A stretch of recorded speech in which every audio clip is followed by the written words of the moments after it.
Welcome to the Arsenal show. We are live, and it's the preview. Well, it's the post-match reaction of Arsenal's 1-0 FA Cup loss to Nottingham Forest. It was a poor game from Arsenal. They were not at the races at all. What more can I say? Well, there's plenty to say. We've got the player ratings. We've got the breakdown of the game. It was flat, poor from the off, no real urgency. We are welcomed by Steve. Hey, how you doing, Steve? How you doing, mate? All right. As I was saying, there's no real urgency. It was flat all over the pitch. It showed lack of experience in many a position, especially the central midfield position. And it shows that we are very, very short up top. Especially with the likes of Lacazette being our only real major striker that could really cause any difference. Disappointing from certain players in the team, considering they should. You'd be thinking they would be playing for their spots or their shirts, but it didn't seem that way. Yes, the FA Cup games can happen. They do happen like that. We've seen Newcastle lose to Cambridge. We saw the last time Arsenal got knocked out in the third round, funnily enough, was against Nottingham Forest as well. So, as I said, these things do happen. But you like to see a bit more fight from your team and a bit more urgency, which is the disappointing factor in this game. Steve, what were your thoughts on the game? Oh, where'd you start? Poor all round. You know, got to hold my hands up to Nottingham Forest. They were excellent tonight, but we were poor, and it shows we have got a lack of depth, and it shows you people have been calling for certain players to come into the side and certain players to sign new contracts, and they're just not ready. And I've said that for a long while now. So hopefully this game, may have a bit of a another meaning to it as time goes down the line. But we was awful from minute one. Again, the biggest thing, mate, is we showed lack of depth. There was nothing there. There was nothing. If you've watched football long enough, from minute. I don't give me this Arteta crap. I've had to listen to 90 minutes of Alex McCoy's talk out of his arsehole. And these are people that are supposed to, know what they're talking about. And, I'm sorry that it winds me up, but sometimes these people do. Look, this is one game. And there was a lot of players that were missing. So, you have to take that in. Especially for me in the middle of the park. And if anybody else tells me that we don't need Granit Xhaka and Thomas Partey, I mean, for me, you better give up. Because it stood out to me a mile. And I've seen it for 2 years now. I've had it for 2 years. On top of that, like, forget Thomas Partey and Granit Xhaka, Arsenal should have more depth in the squad so that they don't have to play in the game against Nottingham Forest, surely. Yeah, well, yeah, we should, but we was happy with Sammy Lokonga coming in, wasn't it? We've caused his praise over the last, all season. But I think we would have thought that he would have been coming in again with a Granit Xhaka, not a just turned 18-year-old Charlie Patino. Yeah, he should have never started. He should have never played. He's not ready. He's not ready. Arsenal fans have got this habit of calling for people in to play when they're not ready. And Charlie Patino, he will go on to be a fantastic player, but he's not ready. But you're absolutely right. A team like Arsenal should have depth. And we haven't got depth, and that's why we're looking for a midfield player in the transfer window. And Mikel Arteta knows there's not depth. Mm-hmm. So there's a lot wrong tonight. There's a load wrong, and I think it goes back. If once you've sort of dug in and sort of dissected every little piece of it, which Mikel Arteta will do, tonight he probably won't be getting much sleep. He will come to the conclusion that we have not got enough depth, and we mentioned it on the Arsenal show the weekend, on Tuesday. Sorry, that we have not got enough depth, and we're we got fans or people calling to get rid of Pepe, get rid of this player. We can't, we ain't got no depth. We ain't got no depth as it is, and we want to get rid of players. We can't do that, and very frustrating. But you look at it, it comes down to the pitch. That forgetting all that, we should have beat Nottingham Forest. There was enough on that pitch tonight to beat Nottingham Forest, and a lot of players have got got a lot to hold their hands up to. Yeah, definitely, 100% agree with that. Although it was a very weak Arsenal side, it showed the lack of experience in that midfield. Sabi Lokonga's not played in 8 weeks, 9 weeks, probably longer than that. Yeah. I think when was the last time that that midfield's not been Partey and Xhaka? And then you want to add a barely 18-year-old central midfielder in there. As you said, I've said it many a times about this Charlie Patino hype.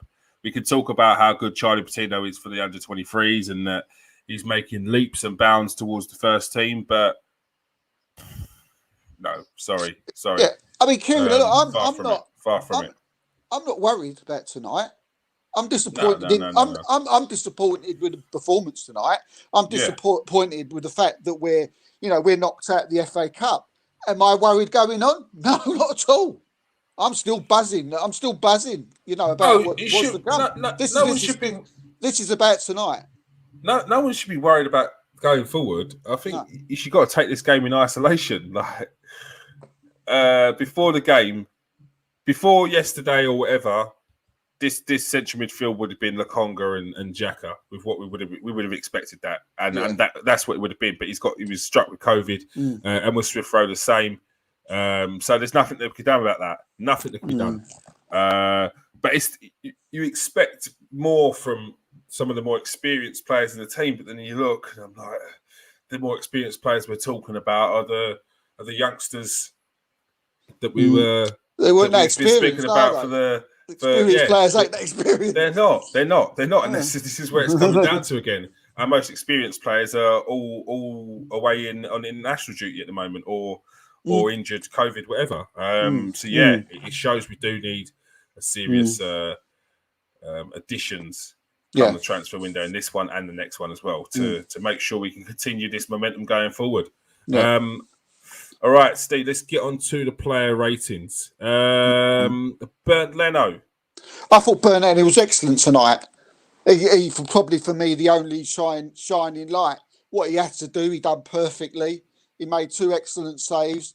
And for someone who hasn't played so long, I haven't got no problem with Bernd Leno's performance tonight.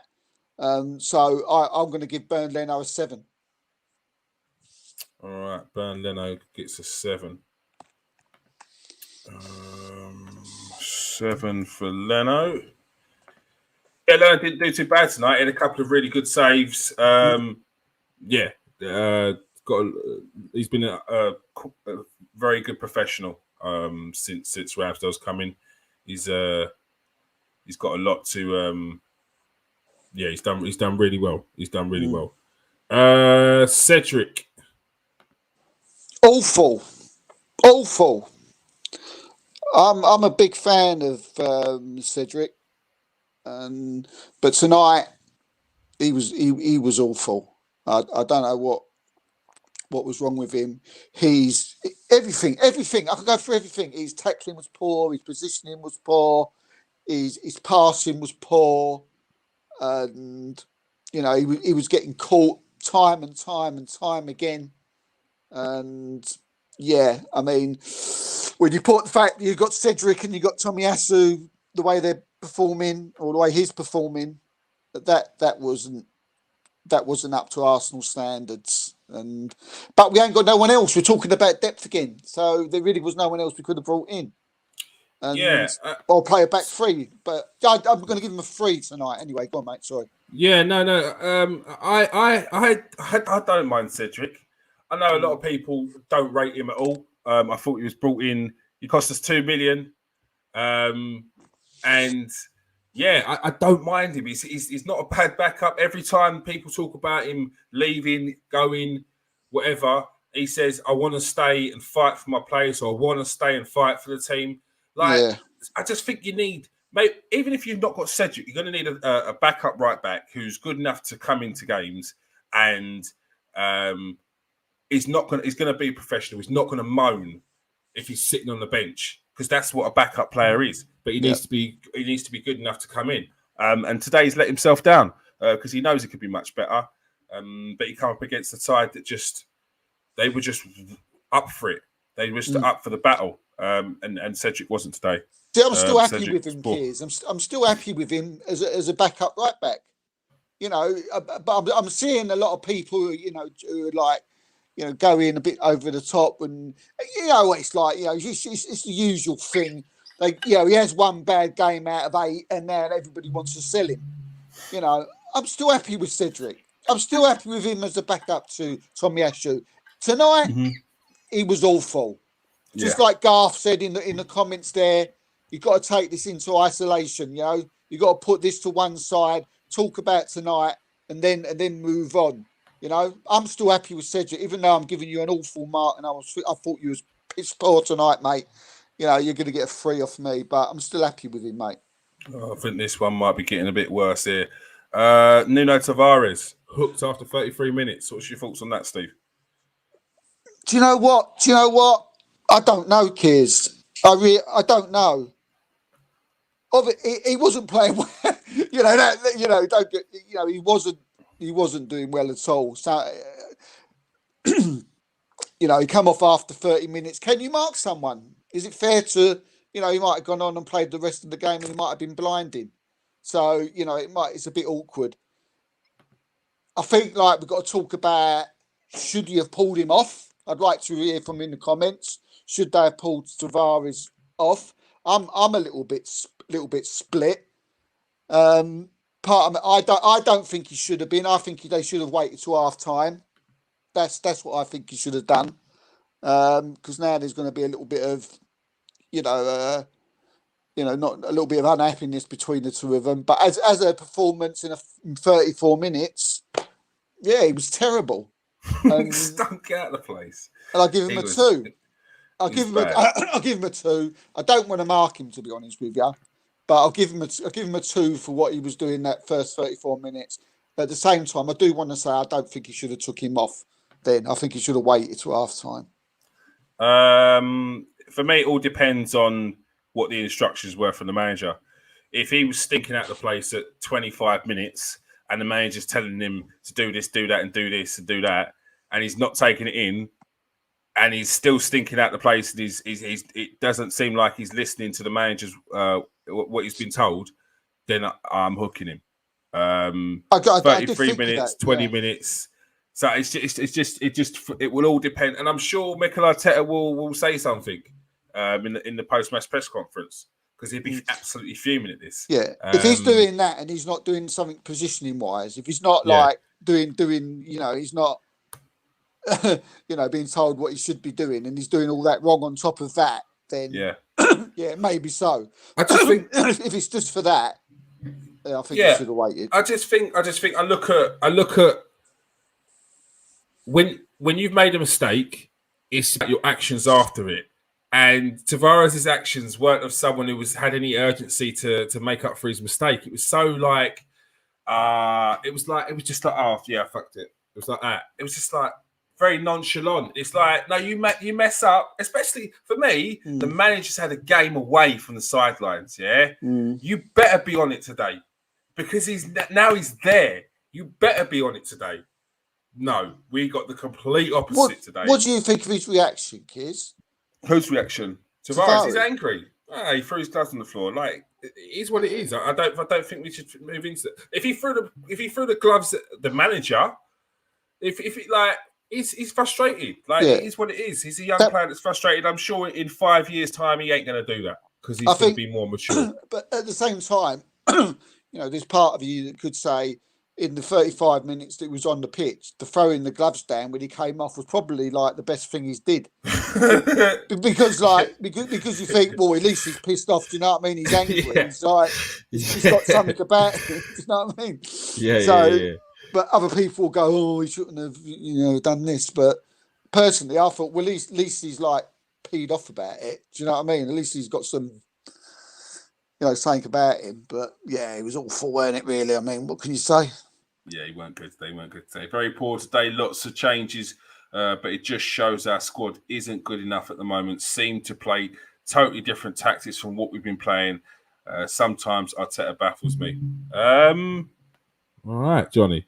What's Stephen saying? Stephen's saying, "Hi guys, we were slow. We lacked ideas. We were predictable. Never troubled for us. 100%. Everything was in front of him. No one making runs behind in the channels. No one making it difficult for the defenders." Like when you come up against championship teams and championship defenders, if you just play everything right in front of them, that is their bread and butter all day long. You want to have them turning. You got to put the ball behind them in the channels. And Saka doing diags and runs in, and there was nothing there. It was almost as like the options were get it to Odegaard and hope the two high wingers can create something or move into positions to trouble them. And then Odegaard's got to be the magician. That's not how we've been playing. We've been playing a team game recently. Team game. And that was not it today. That's one of the worst performances I've seen us play this season. And I've seen some bad ones. Like against everything, we stunk the place out. But today was a different type of bad. It was a different type of bad for me today. It really didn't. It was just flat. It wasn't like it was tepid or trepid, like against Everton, like we were playing a bit scared. It was almost like it was like, it's Nottingham Forest. We can get through this one. We can get. That's what it felt like to me, and I don't like Arsenal. I don't like seeing Arsenal play like that at all. Rob Holding. Oh God. Yeah, I mean, it wasn't one of his best. He was getting pulled over the place like in a little while at the beginning of the game by Davis. It's not a lot I can say about Rob Holding. 5. Rob Holding gets a 5. All right, Stephen says, let me go back to Stephen's comment. He says, Tavares got a couple of forearms to the face, went into a sulk and looked like he didn't want to know. Yeah, I mean, welcome to England. That's what it's like when you're playing against championship teams. That's what it takes. Like when you play against some of the teams that come up from the championships to the Premiership. Some of the Premier League teams like that. So, yeah, mate. Welcome to England. This is England. You're going to get a couple of forearm smashes to the face to see what you're about. And if they're sulking, they know they've got one over you. Good point there, Steve. Benjamin White. Yeah, he weren't too bad, but I just think he looked lost. With what was going on around him. He never had the protection of Thomas Partey and Granit Xhaka. He never had Gabriel next to him. So he was trying to break forward sometimes and he was stopping and ended up having to play the sideward pass, and which is okay when the players you playing the sideward pass to are going to be doing something with it, but they wasn't. I didn't mind White's performance tonight. He was good in places, so I'm going to give him a 6. 6 for Ben White.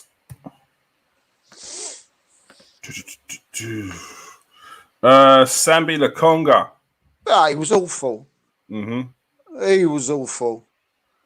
But chin up, Sambi. That you've got had a lesson tonight in the championship. When you move on. But you was terrible tonight, mate. And you like what you said right at the beginning there, mate. He needed a Granit Xhaka or he needed a Thomas Partey next to him. And I think when he plays as time goes on, that's what he's going to want to need for a while. It showed tonight that he's not someone who could probably start every single game. Although I'm more than willing to sort of, like we said, give him a pass on this, and because it is the FA Cup and it's different. It is different, but I just felt that with in that midfield, he just got swamped by the Forest players, and he got taught a lesson. To be honest with you, and I can only give him a 4. Yeah, 4. I can't think about giving him anything higher than that. Might have even given him a lower. I'm just trying to think of what he did do in the game. 4 is probably about fair enough. Otherwise, I'm probably looking for mistakes. Charlie Patino. Yeah, he didn't. Yeah, it wasn't his game. He didn't do well tonight.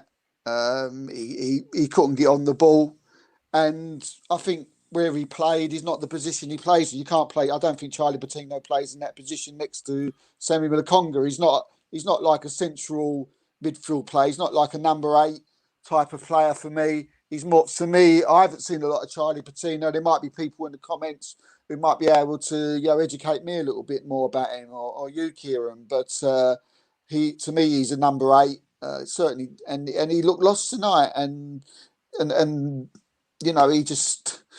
he couldn't get on the ball. He wasn't creating nothing. I hate saying that about our younger players, and because we all know that Charlie Patino's got just immense quality, and we know we're going to see it eventually. But I thought tonight, he was just the same as Lukonga, to be honest with you. So I give him a 4. Yeah, like for me, I'm trying to. How do I put this without putting the kid down? That's what I was trying to do. I'm trying to trust exactly what I was trying to do. But I think it's tough, because physically, I'm looking at Charlie Patino when there's all this hype about him, and I've not seen anything of him, and I'm thinking there is no way. And when there was talk about him coming into the Wimbledon game, I was thinking there's no way I'm bringing you to this game against Wimbledon. Like there's not in a million years am I bringing you into a game against a League One team. Not going to happen. Because if you was with that League One team on loan, you wouldn't be playing week in, week out. You'd be nursed into the team. You'd be slowly drip fed. Come the second half of the season, you might have bulked up a little bit, got used to the rigors of the league, learned how to use your body in certain ways. Like he needs to go on loan to a championship team because he needs to bulk up. He needs to man up. Charlie Patino, if he's going to be an Arsenal midfielder, Arsenal midfielders can't be as slight as he is. Good footwork with regards to his ball playing skills. Good footwork with regards to his movement, his quickness around the pitch. But there was no presence, and it's not a criticism. It's just what I was seeing. There was no presence of Charlie Patino. I saw him 2-3 times early on in the game, and the rest of the game I didn't even notice he was playing. That's probably more praise for the Nottingham Forest midfield because they were really good today. I thought Nottingham Forest were good. It weren't just Arsenal were poor, because Arsenal were bad, but they were more average than poor. I thought that Nottingham Forest were really good. They showed that they wanted it more across the pitch. Spence, their fullback, was really, really good today. Former Fulham player, he was really good today. Their midfield held it well. Lewis Grabban came on, did well. Davis did a bossish job up front, keeping our defenders on their toes for the 70 minutes that he was on. I thought Nottingham Forest did well, but Charlie Patino, he's got a long way to go. For me, I see Miguel Aziz, who's had more first team games, and he's currently on loan at Portsmouth, ahead of him. It may be talking about a talent and barb, but I'm talking about physical stature and their knowledge and experience of the men's game, which is valuable. It's valuable, a lot more valuable than technique and like potential. What did you give him a 5 for? 4. Yeah. Martin Odegaard. I thought he tried tonight. I thought he tried. Martin Odegaard's Martin Odegaard. He always wants the ball, and tonight he wanted the ball. He was buzzing around like you expect Martin Odegaard to do, but the movement up front was just non-existent. So I noticed it many a times. The ball was played into him, which wasn't many times tonight. But when it was, straight away, every time he looks up, straight away it's bang. If there's a timer for the quickest player to look up in the Premiership, I wouldn't be surprised if Odegaard would be at the top of it. He's so quick, but it was just. I've never seen Odegaard having to pass the ball. Do it. What's the word? What's the word I'm looking for? I mean, it's meaningless pass to someone. And that's not because of Martin Odegaard. That was because of the players in front of him. Because they was all awful. Yeah. So, but I felt he tried. I thought he was one of our better players tonight. So I'll give Martin a 6. Yeah, my camera switched off because you mentioned the word better in that performance with Arsenal. I'm not even sure there was any.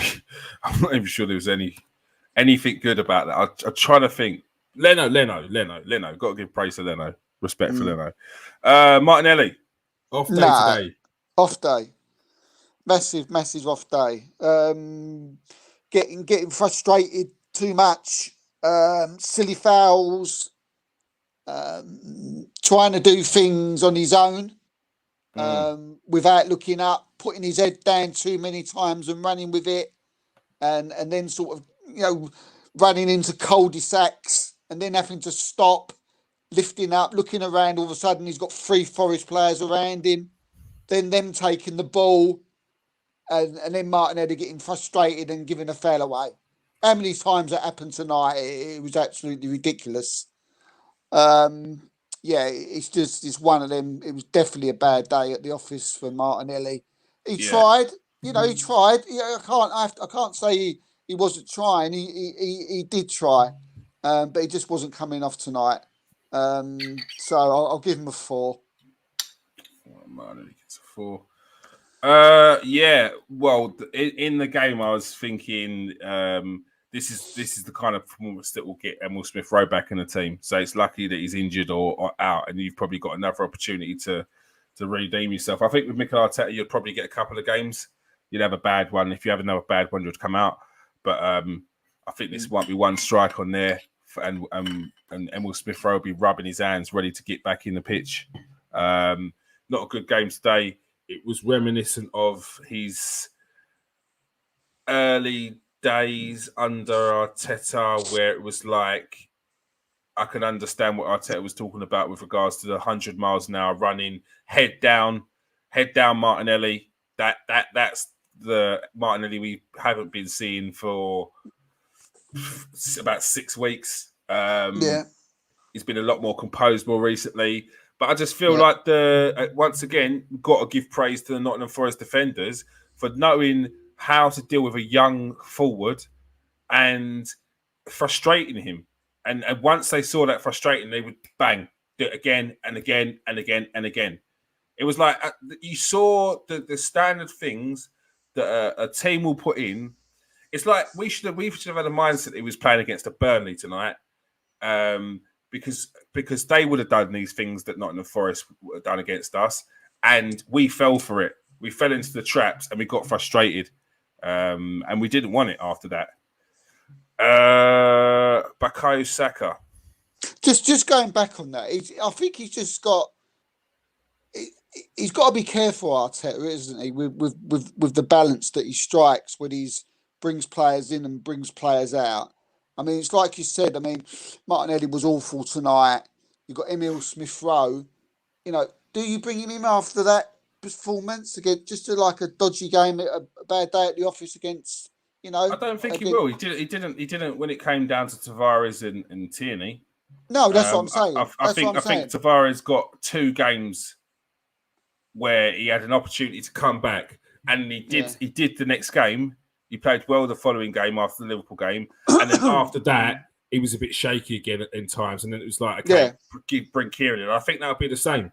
I think it would be the case, Kay, you had a bad one tonight, but I'm going to keep that notch on there. It's not like you had a bad one, or you have a good one with reset. It's like you have a bad one, you still have one more bad one, and then Emel's coming in.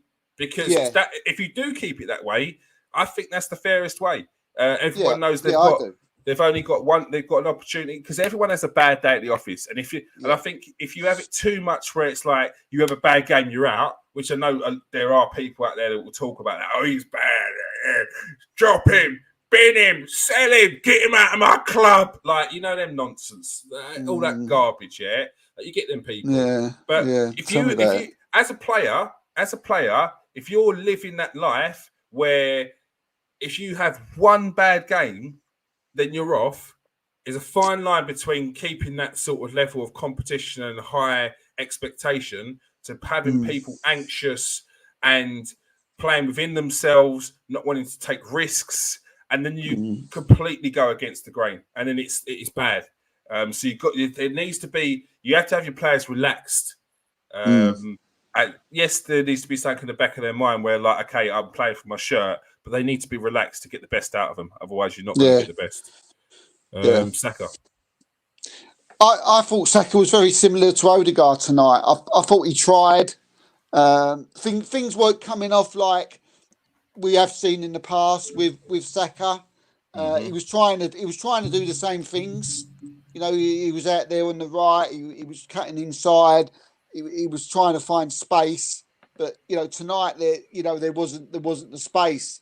I mean, championship sides, they're never going to beat. What people got to understand is that a championship side is never going to beat you with quality. The main manager's Cooper tonight has gone out there and he's told them, you got to stop them. You won't beat Arsenal with your quality. You got to play a different way, and that's really what they've done with Saka again. They sort of ganged up on him. He tried things; they weren't coming off. I was watching him, and he was trying. He was given. I think he was given the ball probably more than any other Arsenal player. There was, he did a couple of things. A couple of good crosses, and he was very similar to me, like he was with Martin Odegaard on that type of performance. So I'll give Saka a 6. All right.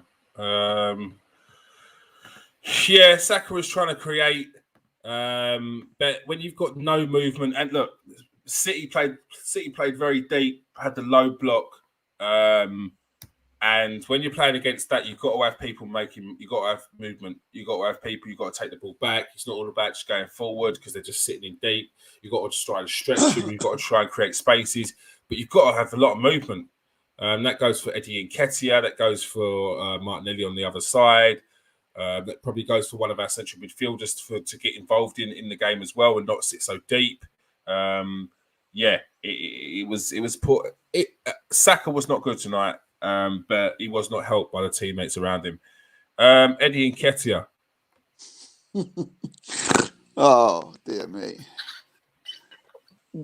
I think for the first 35, 40 minutes, I didn't know he was. I forgot he was playing.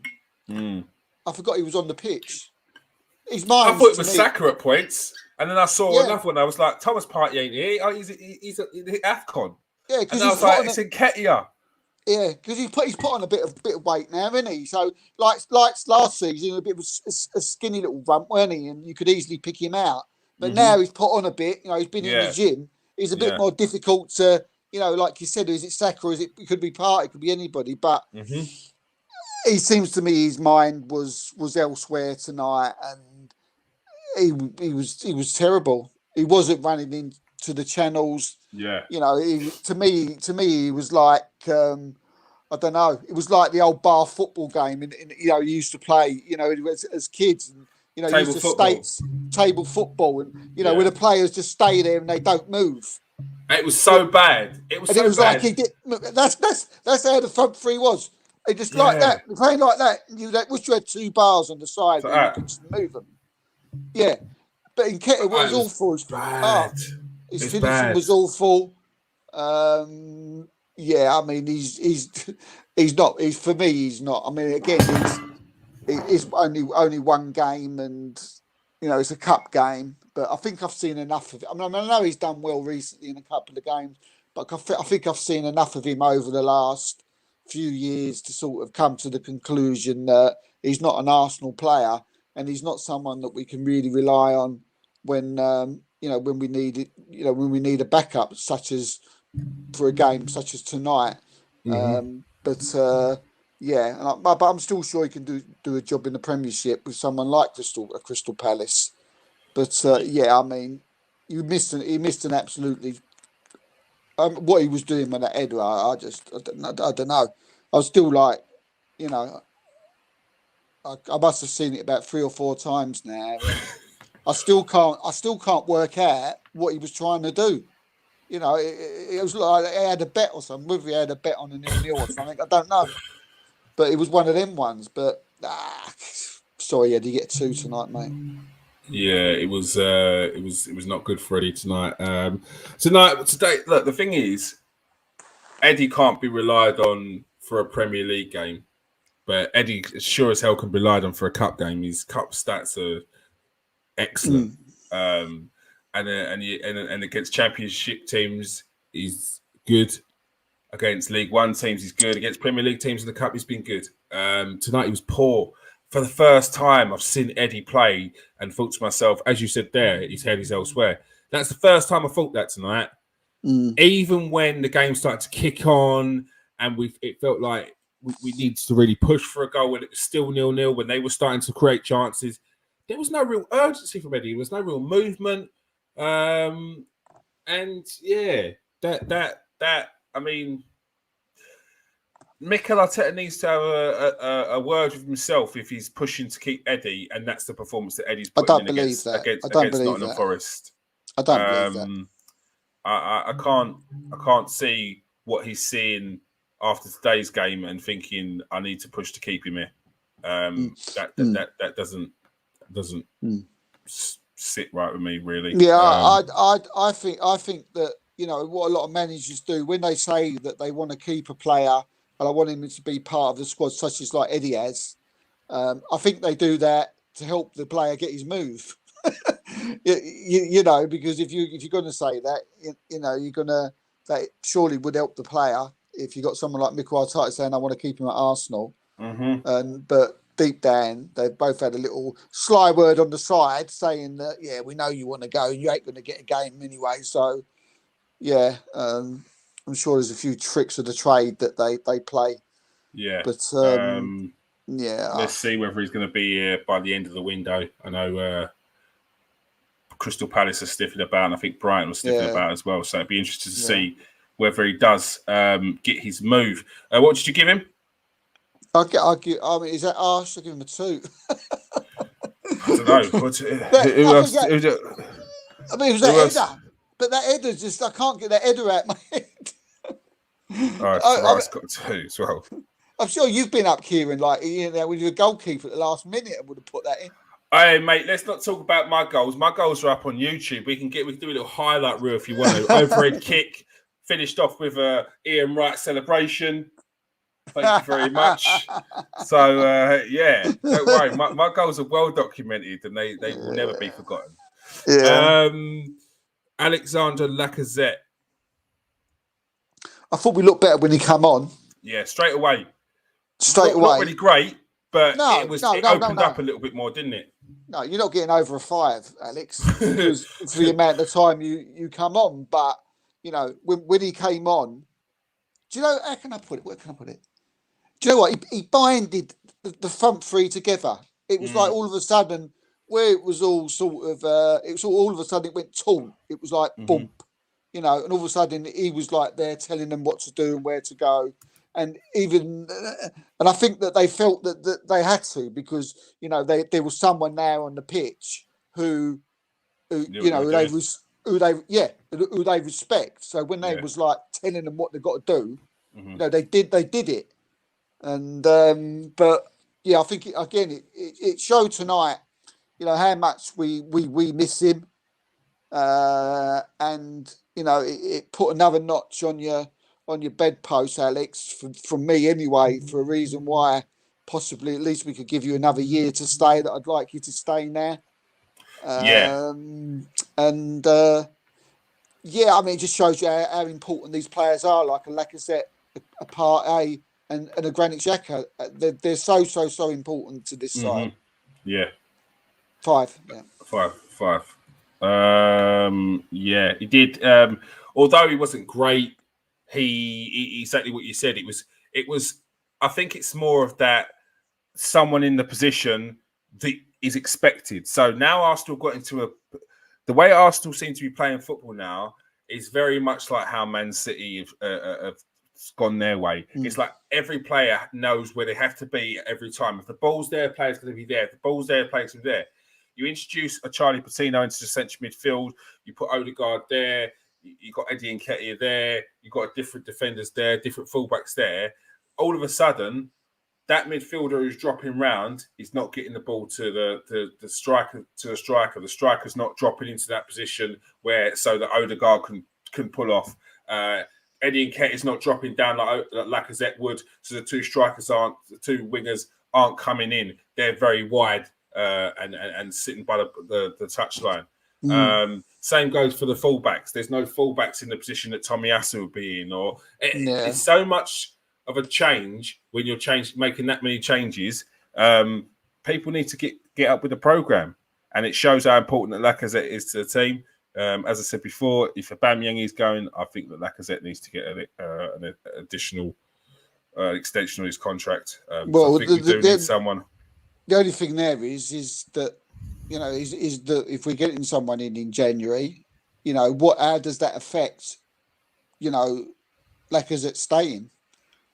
Because if we do get someone in January, then you assume that what does that spell for Lacazette?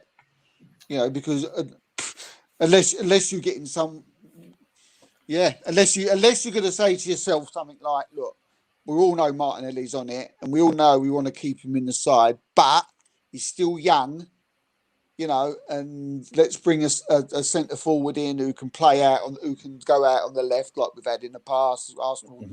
Arsenal. We've seen we've had a lot of players like that with it. Like your Omri who goes out to the left, whether it's Aubameyang. But the fact that he's so I mean, Arteta wants a centre forward this month now in the next few weeks. I mean, what does that spell for Lacazette? It's a bit strange. Well, for me, it's not because if you look at Eddie's off. Balogun's going out on loan. So now you're left with one. And then if Aubameyang leaves, which it looks like he is going to leave eventually, but if not now in the summer, and you bring in a new striker, then you've got two strikers. The main one, I assume, would be the main one that will come in the summer or in January, and then Lacazette. We're about to go into Europe, hopefully, touch wood. Games are going to be, we're going to have about an extra 15, 20 games in the season. So this is the depth we need. We need depth up front. We need depth in midfield. We need depth on the wings. And we're seriously lacking that. So for me, it's not a case of what does that spell for Lacazette. It's like if Lacazette's willing to be a part of this team that wants to go forward, then yes, you've got to understand that you've got to be fighting for your spot. It's just part and parcel of the game. What the other option is? Look, we all know how difficult it is, to get a centre forward in January. We know that. So maybe if Aubameyang comes back, and then we sort of you can, and then they leave in the summer when it's easier to get a centre forward in, and I've still got this thing in the back of my head that says, "Oh, come on, Pierre, come back and just be the Pierre we know," because if we do, we'll get fourth. And is that in the back of his head? I don't know. There's a few different scenarios he could do, but my thinking is if we get Lacazette, Lacazette won't sit on the bench again, will he? Surely not. I can't see it. I just don't know. I can't see us bringing in another forward in and him sitting on the bench again. I can't. See, Stu, I don't agree with that comment about Ben White. Look, for what Ben White brings. You talk about a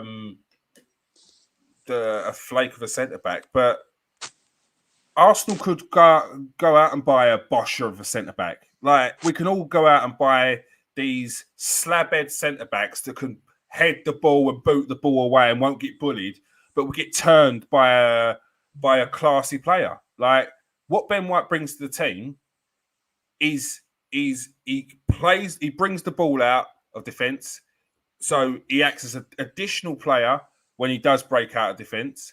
He's got a excellent range of passing, which none of our fullbacks do, none of our defenders do. Excellent range of passing, a range of passing that a midfielder will have. So he may have got bullied against the likes of a Wigan, a Preston, and a Millwall. But how many Wigan, Prestons, and Millwalls are there in the Premier League? How many Wigans, Preston, and Millwalls are there in the Champions League or in the Europa League? 1, 2, Burnley. Boo-hoo. So if Ben White gets done against the Burnley every now and again, so be it. But he didn't. In fact, he boshed against Chris Woods. So I just don't agree with that. It was a one-off game. And Ben White is still a young defender who will grow and learn to deal better with those teams. And he will be a better defender for it. The risk that Ben White takes is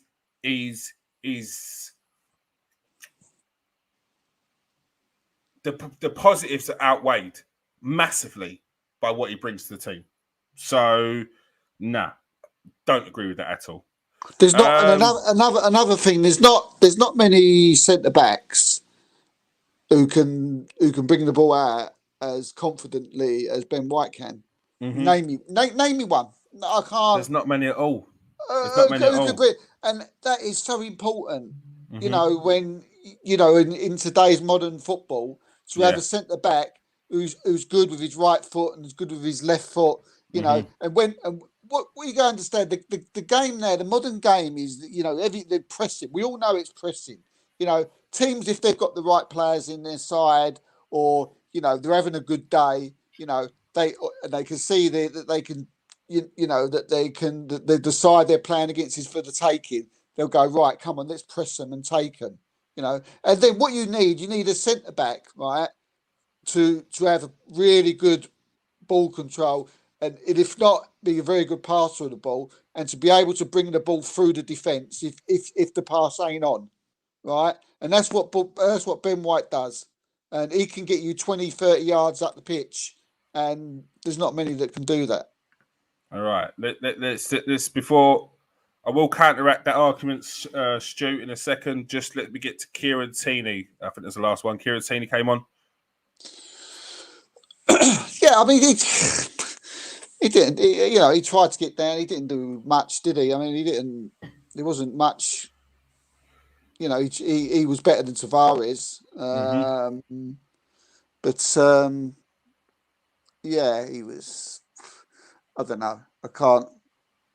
We never had any. We never had any chances. He never got any crosses into our strikers to set them up for a chance, because I don't think the goalkeeper made a save. But I don't really blame that on Kieron Tierney. I think it's because either other players wasn't playing, or other players weren't running into the channels for him to get his passes through. And I mean, 2 or 3 times he had to. What he was doing, he was having shots, and the reason why he was having shots is because, again, no one was running into the channels. So, but yeah, I give Kieron a 5 tonight. A 5. All right, Kieron Tini gets a 5.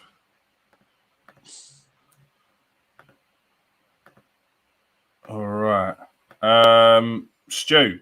Let me break this down.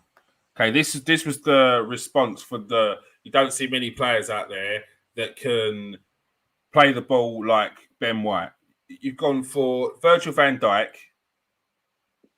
Probably the best centre-back in the world. Yeah. Jimenez, who's currently playing at Atletico Madrid, and he's one of the best centre-backs in Europe. Yeah. And he's not in the Premiership. Ibrahim Konate, who's currently playing for Liverpool. Very good player, but he's currently playing for Liverpool. Like, we weren't going to get him. Like, he's currently playing for Liverpool. Again, he's currently playing for Liverpool. We're talking about levels of where Arsenal were, a team in 8th, against a team that were labelled the greatest team in one of the greatest teams in Premier League history in Liverpool. And they got that man. Finn Botman's decent. I mean, Botman's decent. Probably a shout, Stu. All right. And then Upamecano. Stu, come on, mate. Come on. Like, he's playing for Bayern Munich. Like, get out of here. Get out of town. Don't want to hear it. I don't want to hear it. If you are going to slate the player, shut him down, you've got to come back with better comebacks than that, man. Come on. You can't be talking about Upamecano, Virgil van Dijk and Jimenez are as good as him. Like, you're comparing him to the best defenders in Europe, man. Like, I don't know what to say. He's a young kid. He's a young man, and he's learning his trade. And you know, like if he's in this conversation with Botman, Van Dijk, Konate, Jimenez, and Upamecano, then he's doing the right thing. He's doing the right things, and we bought the right player. If there's no one else that you can add to that list, then Arsenal bought the right player, because that's the kind of conversation I want my defenders to be in. But you can look at Man City's defenders, yeah. Do Diaz and Laporte do it? No, they don't. They don't bring the balls out from the backs. Spurs' defenders, they don't. They don't. Can you imagine Eric Chelsea's doing that? Chelsea, Rudiger and Silva, no, they don't do it. No. So yeah, I mean, Botman's a shout, and as well with the other two. You know, they're Liverpool players, and they've gone to probably one of the top 3 clubs in world football at the moment. So yeah, and the other one plays for Bayern Munich and was labelled one of the best centre backs in Europe last season before. Yeah, like, there does seem to be this little bit of Ben White thing, though, doesn't there, Kears? I don't think people know how to take him. Like, because people were talking previously about he's always out of position, he's always this. Gabriel's always having to save him. That's because he's having to take the risk of running out of defence and being the extra man in midfield.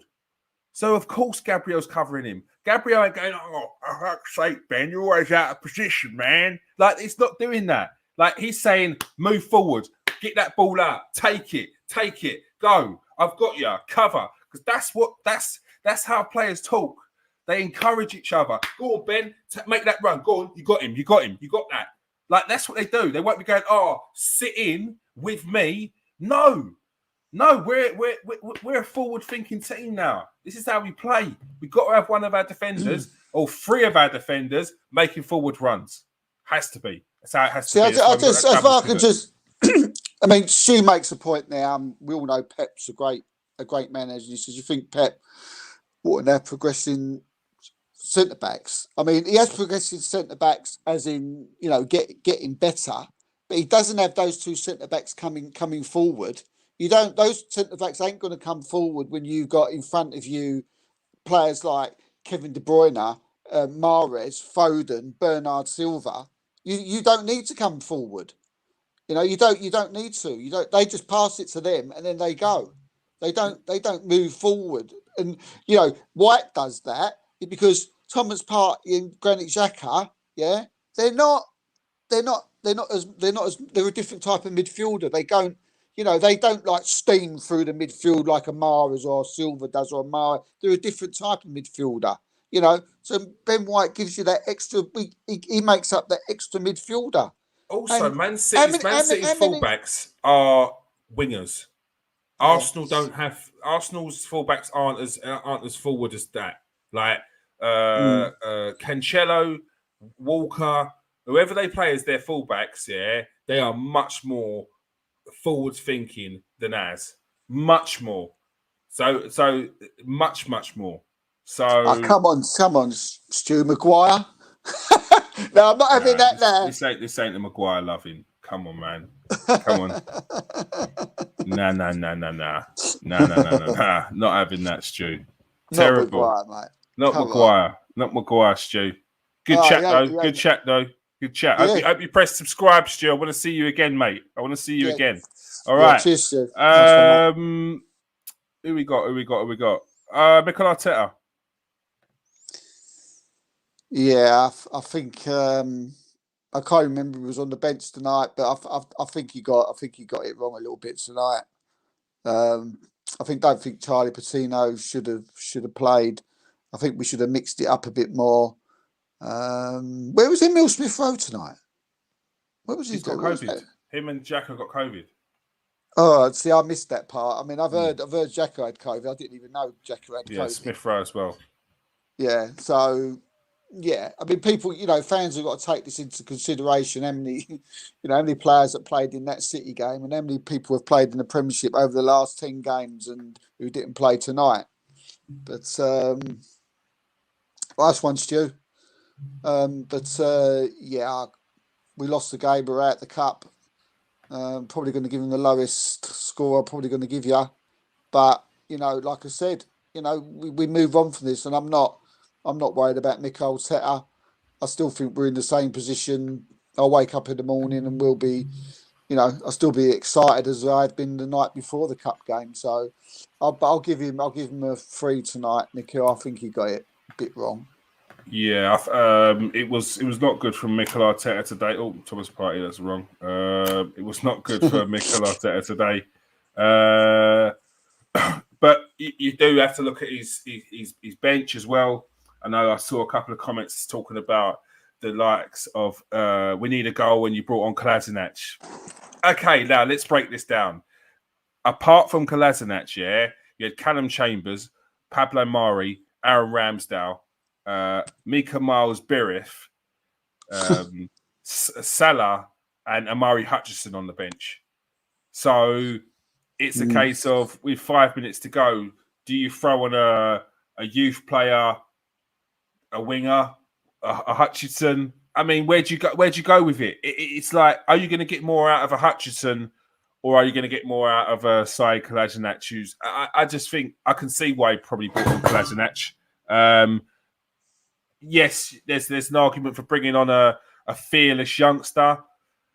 Who knows? I mean, it's not even worth an argument, if I'm honest. I say that midfield tonight, though, it just goes to my point, which I make many a time on the Arsenal show, which probably people get fed up, but I don't care. I'm going to keep on mentioning it. But it showed that the strength I think we got when we played Partey and Xhaka, and when we played 2 other people, and I think it maybe sort of even with me, I've sort of missed the fact that we was that short in midfield. And I think that showed tonight. I think showed a lot of people, including myself, how desperate we need for a midfield player. Yeah, massively. I thought that Arsenal might try and wing it till the end of the season, but it shows that if Arsenal was to get an injury of anything longer than a few games for either Thomas Partey or Granit Xhaka, we could be in trouble. We've done it earlier on in the season. We've done it earlier on the season. Yeah, you're late. You're late. You are, Calypso, but it's good to see you, mate. What the F did I just watch? What did we all just watch? I'm going to go and wash my eyes out with soap after that, and hopefully they're cleansed for the next game.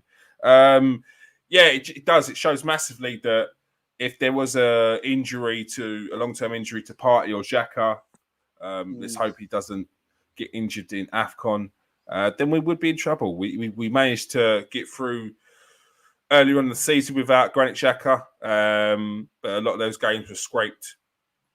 It wasn't as fluid as it was now. So these players are needed.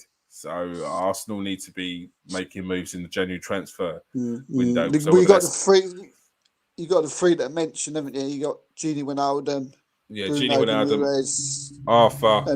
Arthur Melo, and with Gomez and Melo, I know there's been contacts and talks, but with although other accounts said there isn't, I know there has, and the other one is what did we say? Gini, Bruno Gomez, and Arthur Melo. Yeah. So, yeah. Just not heard much on the Gini Wijnaldum side, really. Yeah, so it looks like Arsenal will be doing something. I think a couple of accounts. I think a couple have said that Arsenal 100% bringing in a midfielder. So it's just a waiting game, and we see we can bring in. It looks like it's probably going to be a loan with Bruno Gomes deal looking to be done in the summer. That's an awkward one to do in January, that one, yeah. Yes, it is, because he says he wants to get them back in the Champions League, or he wants to win the league with them, he said. Steve, thank you for joining us today. Cheers, mate. Pleasure, mate. And thank you for everyone else who's joined us today as well. Please hit that subscribe button. If you are new to the channel, please hit that button, hit that like, and hit that share as well. Who's in here, isn't it? We need to get a midfielder ASAP. Yes, 100%.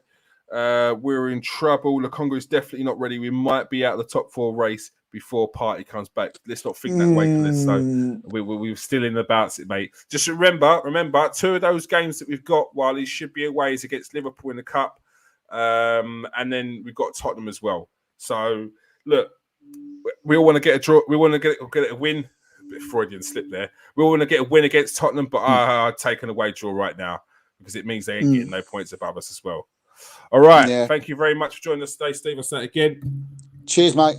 And thank you very much for everyone that joined us today. I really appreciate it. Please hit that subscribe button. If you're watching on Facebook, change your settings so that we can see who you are when you're talking in the chat. Come over to the YouTube as well and join in the live chat. If you're watching on Twitter, come over to YouTube, press that subscribe button. Because not all content is going to be on the Twitter as well. And hit that notifications button so you do not miss a thing when we do go live.